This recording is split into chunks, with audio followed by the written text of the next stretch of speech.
Okay, big man. Rolling tayo in 5, 4, 3, 2, 1. Dati ko rin, di ba? Yeah. Pansin mo ba ang tulig ka na? Lagi kong patutsada. Pag hindi ka mayabang na rapper, click ka na ikaw ay nada. Nada, search Google, ibig sabihin wala kang bilang. Wala kang numero sa Tagalog lang, so bakit ka pag-isipin? Sana ditugin mo na na para hindi ka na nag-google. Tataliman mo na paniniwala, tapos hindi rin pala bubukol. Sa lipa na oras, pagod hirap at sa lapina. Ang pag-iisang sikat na rapper, di pala madali. Kasi wawali ka, yung tali, nagmamadali. Teka sandali, bago pala maging rapper, dapat di kay tuli. At hindi ka support ng malungkot, sabay support ng damit ng pamaangas, mamandok, pumurot. And yung ibang inakyat at tablados, tibak sa inyong microphone. Paghawak ko, men, bangumot sa inyong mga one-hit song. Tapos noon, isabit kayo sa tanging tao na hagdan sa rap career ninyo. Ilang libong para na ang naisulat ninyo. Excuse me, I'm still on time. Ilang recording session na pinagpuyatan ninyo. Excuse me, I'm still on time. Ilang event na ba na sinaling pusa kayo? Excuse me, I'm still on time. Ilang na ang video na nai-upload ninyo? Excuse me, I'm still on time. Paano ba aalis? Wala kang dating. Ikaw mo ng entablado, I own that thing. O di ba sikat ka na, anong malay mo? Tama-tama, pwede ka maging alalay ko. Okay, good day mga ka-airsoft. Good day po mga ka-bigman. Oh. Ngayon, nandito na naman ako sa inyong harapan, no? Mag-unbox and review na naman po tayo ng mga unit ng ating ka-airsoft from different provinces, no? Today is Saturday, bukas Father's Day na, no? Na Happy Father's Day sa lahat, no? Sa lahat ng mga magigiting na tatay dyan. Okay, Happy Father's Day, Sir Noli Madrid of Dipolog City. Okay, ito yung unit niya, no? Okay, mamaya papakita ko sa inyo. Then, si Sir Adonis Mijares of Kidapawan City. Ito naman yung unit niya, napakaganda, napakasarap gawing DMR setup, no? Yan, ha? Gusto niya kasi pang DMR setup, ito yung napili niya. Medyo mahaba-haba. Tapos, napakatikas ng dating. Siya na raw bahala maglagay ng scope. I do suggest, sir, pag lalagyan mo ito ng scope, ang gagamitin mo is telescopic, yung mga mahabang scope, ha? Kasi pag mga maiiksi, yun yung mga pang-assault. Okay, yan. Yan yung mga ide-demo. And test-fire na naman natin. Napakaganda nitong mga unit na to, no? Napakaganda. Ano tayo ngayon, no? Inulat tayo ng mga rifles. Actually, ito rin, meron pa tayong isang for shipping, no? Yan, na rifles, no? Okay? Going yan sa DPWH, Nueva Vizcaya. Taga DPWH ba to? Oo. Okay. Okay. Yan, Nueva Vizcaya. Grabe itong mga DP na to, ha? Talagang hamahataw sila sa mga unit, no? Okay, mga ka-airsoft ngayon, no? Demo and test fire tayo, pero magsha-shoutout muna ako, no? Ng ating mga ka-airsoft. Tapos, baka meron kayong tanong, baton nyo lang sa akin. Okay? Then, shoutout natin yung ating mga journey, no? Join me on my journey on the north, on the south, on the NCR. Meron na tayong mga booking, mga ka-airsoft. Kaya, kung gusto nyo magpahabol, kung gusto nyo mapuntahan ko kayo at dyan kayo pumili ng unit on the spot, ano pang gagawin nyo? Siyempre, magme-message na kayo at magpapabook sa atin, no? Para maayos yung booking natin. Okay, mga ka-airsoft? Then, pa-shoutout mo naman, Sally. Okay, shout out sa Journey on NCR, Sir Noel Ruiz of Tondo, Manila, tsaka kay Sir Christian Gaspar of Cubao, Quezon City. Sa norte naman si Sir Joseph Osias of Apalit, Pampanga. Sa Binyan, Laguna South, Journey on South, Binyan, Laguna, si Sir Joseph Atienza of Binyan, Laguna. Taga saan sa Binyan yan? San Antonio. San Antonio, Binyan, Laguna, no? Ayan, dyan tayo pupunta. Nakapila na yung ating mga journey, no? So ano pang inaantay nyo? Magpasabay na kayo at magkita tayo para makapagpa-picture ako sa inyo. Syempre, para may remembrance ako, no, sa inyo. Shout out Sir Alan Villaris, Dan Philip Garcia Bernardo, Happy Father's Day, Boss Big Man. Neil Manse of Binyan, Laguna. Okay. Hello, sir. Brits, no, Garcia Borbe. Hello, Big Man, kanya. Paulino Pitaluna Alolor Jr. Shoutout, Big Man, Paulino Alolor. Hello po. Pa-shoutout po, Brits Garcia Borbe, no, ayun. Na-shoutout natin. Okay, mga ka-airsoft, no, ngayon, actually, natambakan ako ng mga ano natin, no, yung mga daily, frequently asked question, no, na tinatanong sa atin. Pero, yun nga, hindi ko lahat nasasagot kasi dahil due to heavy sa schedule natin, no. Tapos, yun pa, basta, isa-summarize natin yan, no, yung mga questions na yan, no, para isang sagutan, okay? Pero meron ako mga napiling mga Big Man, ano ba yung tinatawag na DMR? Okay, DMR sniper. At saan siya ginagamit? Okay. Ang DMR, no, designated marksman rifle kung tawagin yan, no. Yan yung modern type na pamalit sa sniper rifle, okay? Alam nyo naman na ang sniper rifle is one cock, one shot, na isang ka sa isang putok. Pang malayuan, pang long range talaga siya, no? Ayun yung mga conventional na sniper rifle, no? Pero ngayon, kung tawagin, meron na tayong DMR, designated marksman rifle, no? Means, you are only designated to single area, into one area. Ang pinaka-role mo is to snipe, no? Yun yung mga unit na mga rifle, na assault rifle na mahahaba, okay? Mas mahahaba pa sila sa mga long barrel, no? Kasi ang purpose nila is to snipe, pumitas pa isa-isa. Yung mga unit nila is assault rifle pa rin, no? Electric siya, then meron pa rin rapid, may single fire, depende sa'yo. Pero mostly, pag full setup na ng DMR, binabypass, inaalis na yung rapid fire para safety sa unit, no? Kasi syempre, pag mga DMR setup, mostly ang mga FPS niyan is nasa 550 and above, 550 to 560. Ngayon, pag mga DMR setup ka na, hindi na pwedeng mag-rapid yun. Kasi ano yun, hindi na safe para sa barrel. At saka, it will defeat the purpose, no? Kasi alam nyo naman, you all know, pag rapid, hindi consistent yung bala, di ba? Yung unang tama niya, hindi doon yung pangalawa, hindi doon yung pangatlo. Pag rapid, during the rapid, aggressive yun, di ba? Ngayon, pag sniper ka, defeated ang purpose ng pagiging sniper mo kung yung bala mo aggressive, kung hindi tumatama, no? Kaya hindi na mostly ginagamitan ng rapid fire ang mga DMR setup. Yung mga DMR setup normally naka-single fire na lang sila. Okay? 'Yon. Nasagot natin yung sa DMR, no? Ngayon, question number 2, Big Man, which is better paglaro in practical shooting rifle? GBBR ba or AEG? Okay. Pag sa practical shooting, both effective naman. For me, no, both effective. Kung gusto mo mag-GBBR, okay lang, practical shooting. Kung gusto mo mag-AEG, pwede rin naman, no? Kasi sa practical shooting, hindi pa damihan ng bala eh. Hindi pa damihan ng bala na ipuputok, no? Pabilisan ng oras na ma-hit mo yung target. Yun ang ginagawa sa practical shooting. Useless kahit marami kang bala, kasi stage 1, stage 2, 3, 4 lang naman yan, no? Hindi naman kailangan mangrat-rat dyan.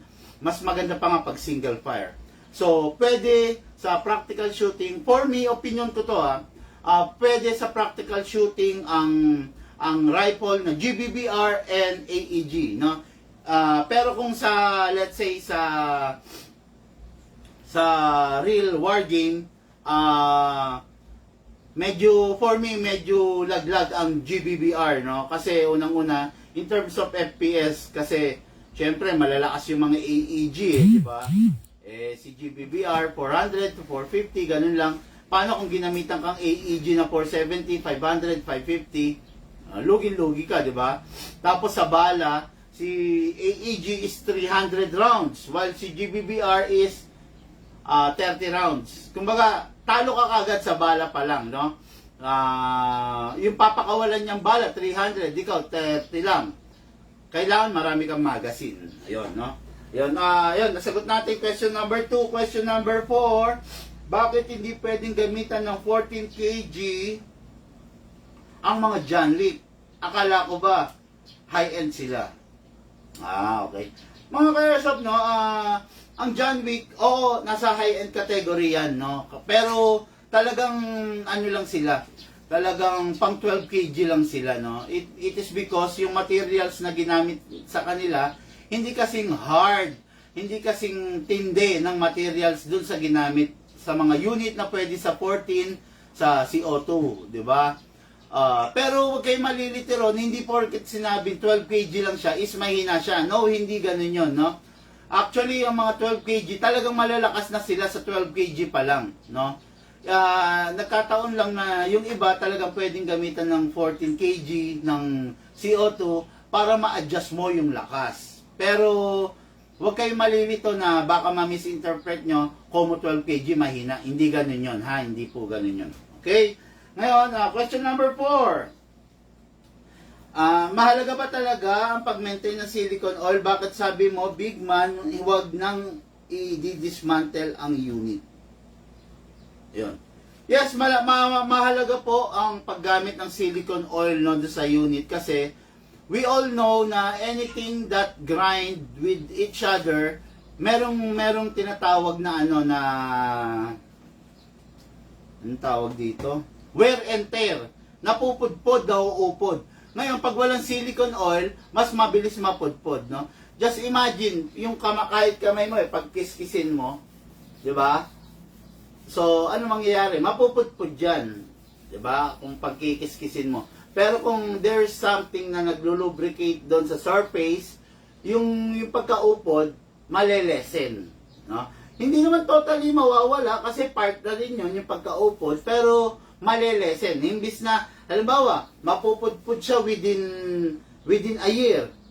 So, pag may silicone oil, mapupudpud siya within 3 years, within 4 years. Ganun. Mas matagal yung buhay ng mga object or ng mga bagay na nagkikiskisan pag merong lubrication. Okay. Tapos isa pang silbi ng silicone oil, pinapanatili niyang intact yung mga rubber. Yung mga rubber ng ating mga airsoft, no?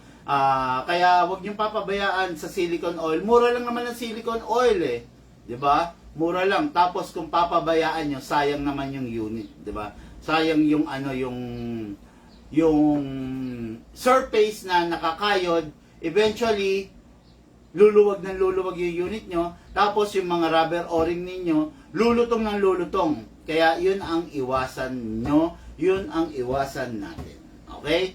Okay, last question muna, no? Question number 5. Laging tinatanong sa akin to, no?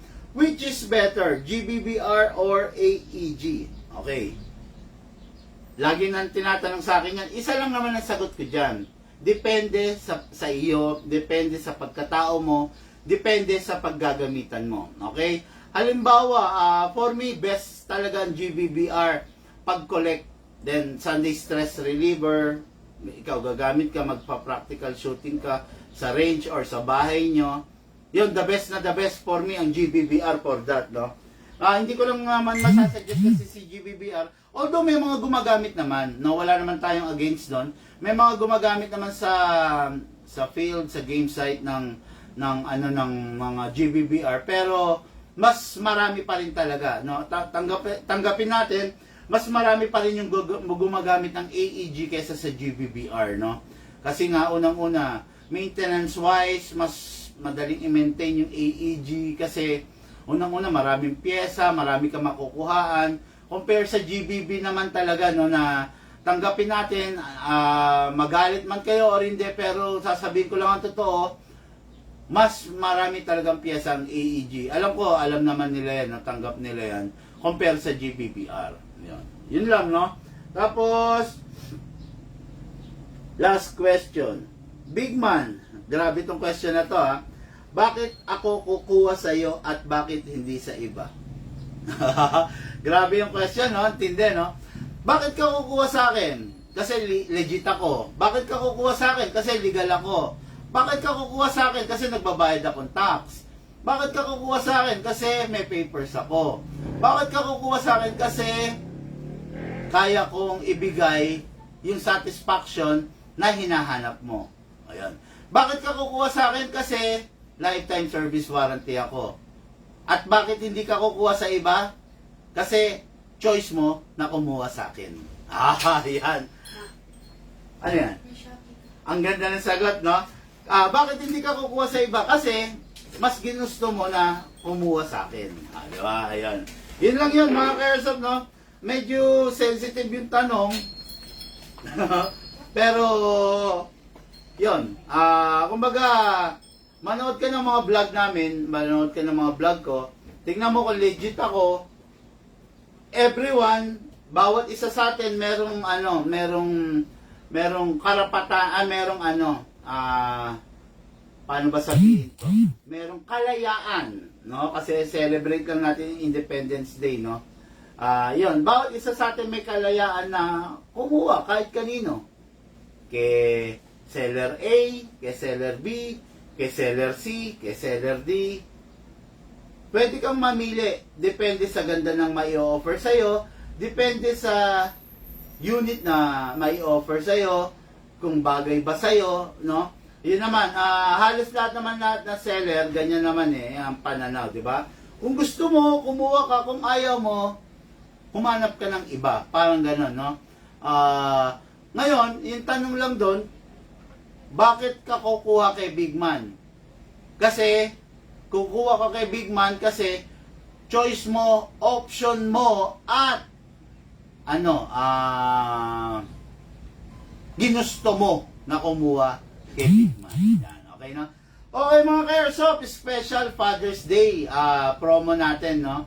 Lahat ng kukuha during ngayon Father's Day at saka sa mga araw na darating hanggang may stock, merong libre lang ha na target plates, no? May target plates 4 na piraso, no, bawat client.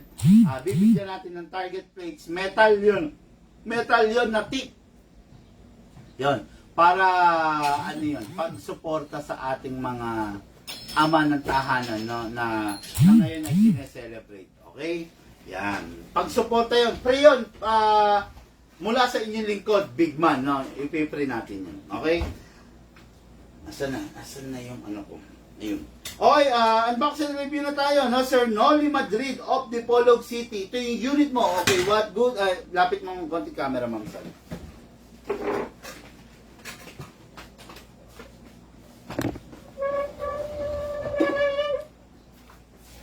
Okay. Okay na yan. Okay, what good and special about this unit? Napakaganda. Full metal to.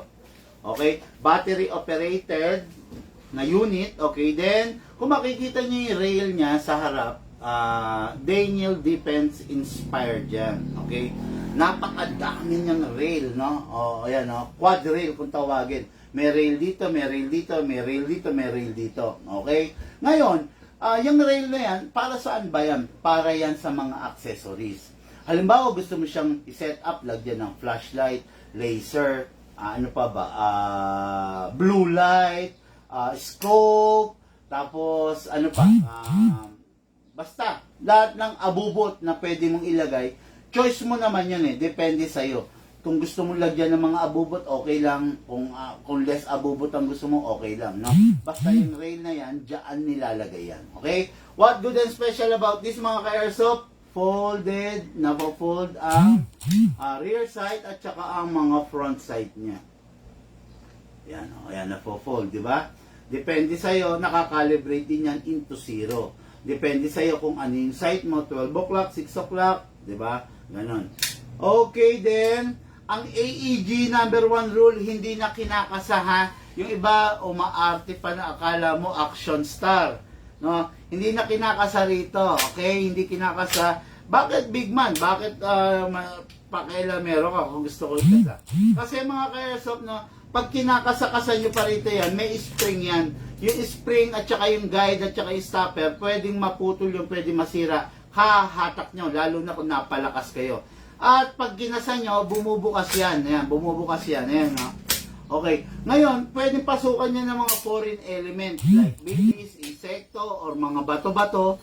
Iwasan nyo ng binubuksan yan kasi pwedeng masira yung unit nyo. Okay? Ngayon, ito yung unit going to Dipolog, Sir Noli Madrid. Start tayo, okay? Mga ka-airsoft, to adjust this, no? Depende sa reach ng arm mo, depende sa gusto mo, kung gusto mo mahaba, depende kung gusto mo maikse, pwede yan. Okay, to adjust, press mo lang, pindutin mo lang. Ngayon, para maalis mo siya dahil lalagyan mo battery, instead of pressing, hatak. Ayun, okay? Yan. Set aside muna natin, tapos stand muna natin to, okay? Habang kinukuha ko yung battery.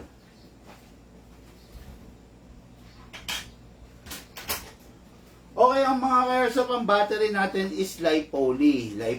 Ang LiPoly, number one na gusto ng LiPoly, mga ka-airsoft, hindi siya nade-drain. Hate na ng LiPoly yung madedrain yung battery, no? Ayaw niya yun, pag nade-drain siya, nagiging... Magmunggo tayo? We'll add Northwood Off mo yun. Off mo yun. Yung component. Bluetooth connect. Yan. Pag nade-drain siya, yung battery, ang tendency lumolobo, nasisira. Ang battery lifespan ng battery 2 years lang. After 2 years, yung battery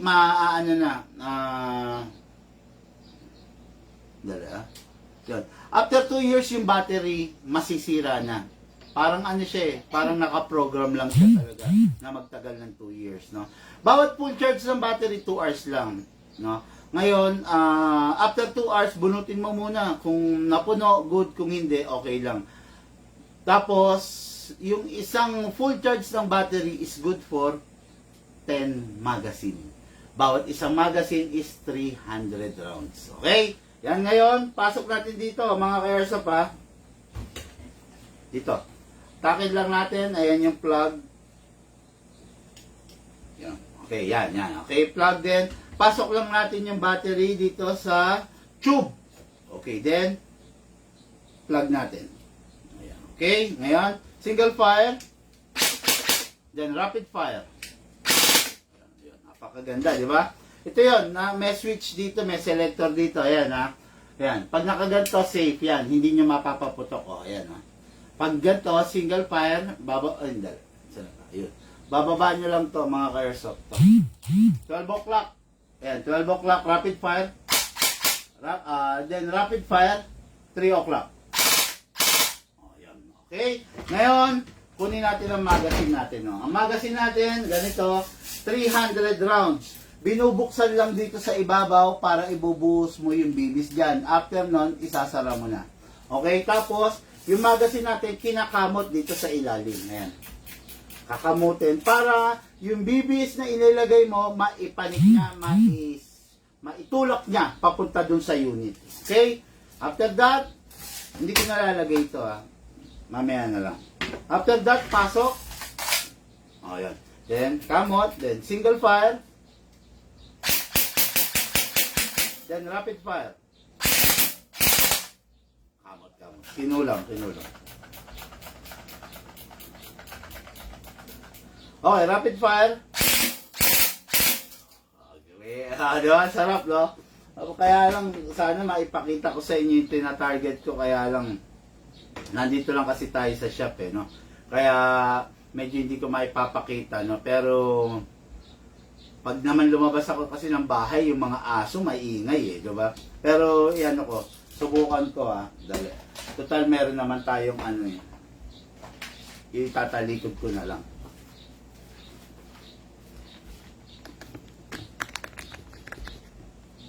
Okay, yan. Papakita ko sa inyo yung target natin.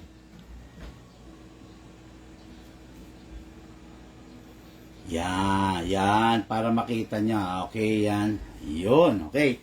Para makita nyo lang, so tatargetin natin yan. Yan. Gigiliran natin kasi naubos na mga ka-airsoft Okay, firing. Okay, kita nyo, then rapid fire.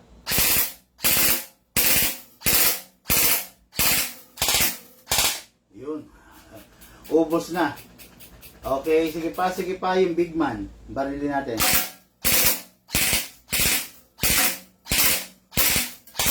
Oh, yun, nawarak na, no? Solid na solid yung tunog niya, solid na solid yung putok niya. Ma'am Sally, paki-double tap yung screen. Okay, yun. Solid na solid, kaya sulit na sulit kayo, no? Kaya napakaganda nito. Unit is Sir Noli Madrid, no? Sir Noli Madrid, to po yung unit nyo, tinespire na natin. So, for packing na to and for shipping. Okay? Every after the game, lagi ko sinasabi, anong gagawin? Release the magazine. Okay, yan. Dali, may pala. Okay. After you release the magazine, you need to clear the chamber. Isang putok. Okay.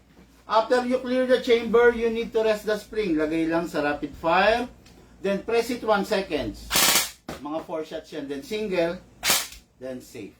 Yan. Para yung unit nyo, hindi siya, hindi siya humina through time, no? Tapos, itong unit na to, 470 FPS, 450 to 470 FPS.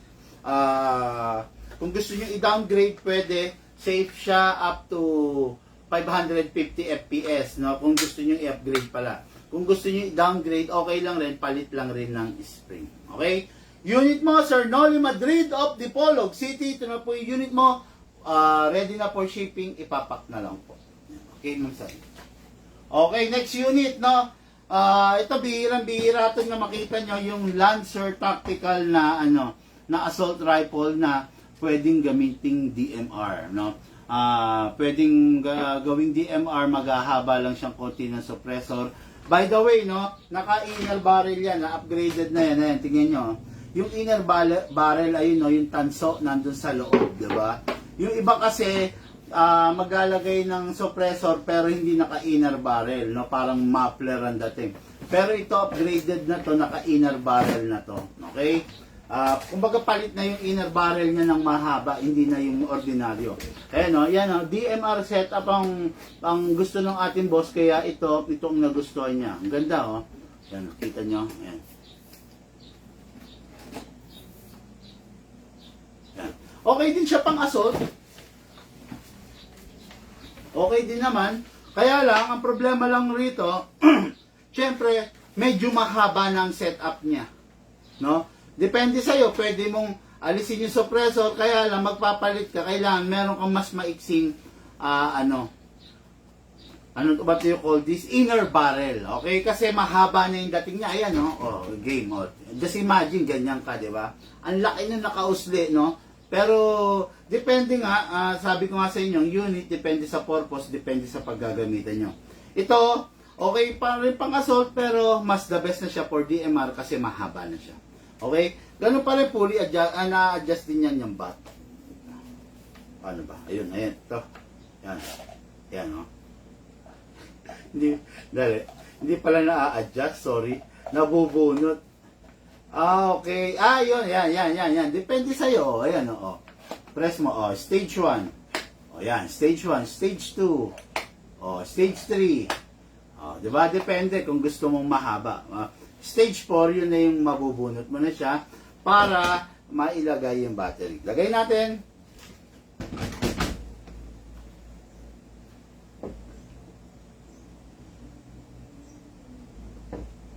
Okay, after that, pasok mo rin sa tube. Then,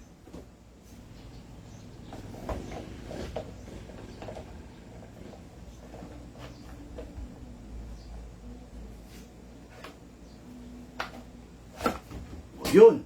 Diba? Then, single fire.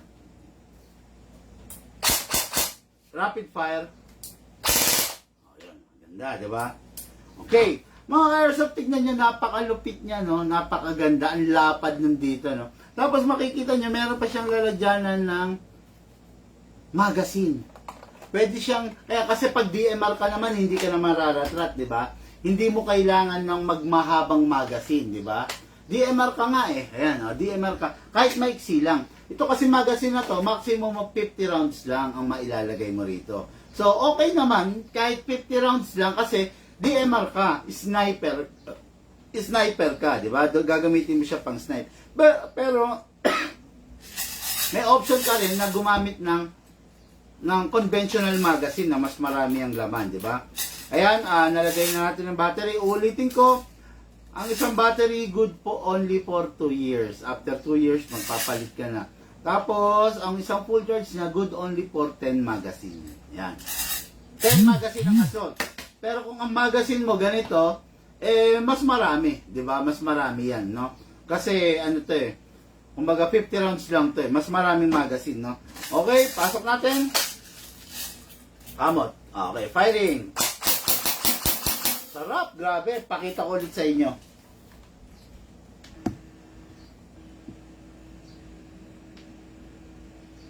Pakitap, Ma'am Sally.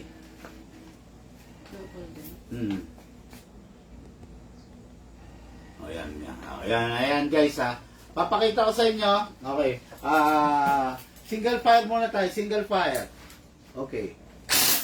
Ay, hindi. Sorry. Rapid pala yan.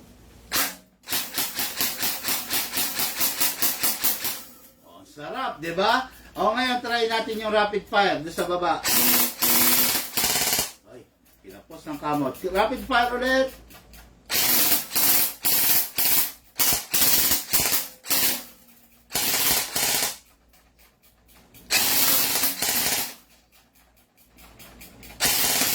Yun.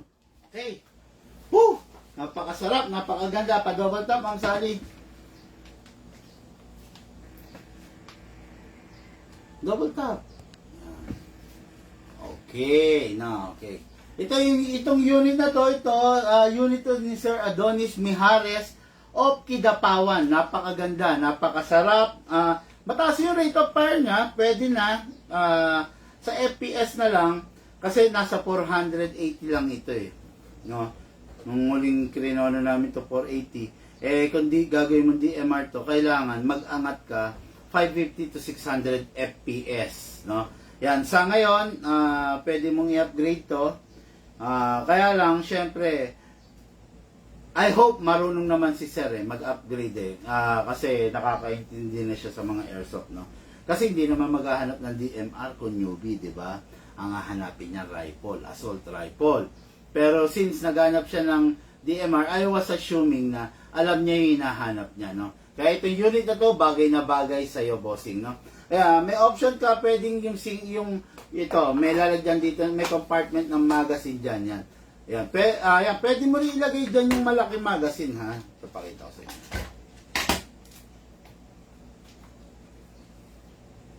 Yan. Pwede mo rin ilagay dito. Parang compartment siya, di ba? Tapos dito, isa pang magazine, no? Yan. Yan. Ganyan itsura niya. Okay, unit mo, Sir Adonis Mijares of Kidapawan. Ito na po, yung DMR setup na gusto mo. And to release, press lang to. Ayun, no? Tapos, yan. Normally, ang kasama talaga yung isang magazine lang na maliit, ha. Ngayon, kung gusto mo ng option na ganito, mahaba, magpapa-additional ka na lang. Okay? Okay, yung mga ka-airsoft, yun lang po muna for now. Lahat po tayo nagmula sa iba't ibang larangan. Pinagbuklod, pinag-isa ng isang libangan. Yun ang paglalaro ng airsoft. Hatid po sa inyo ng inyong lingkod, Big Man. Thank you po. Have a blessed day to all.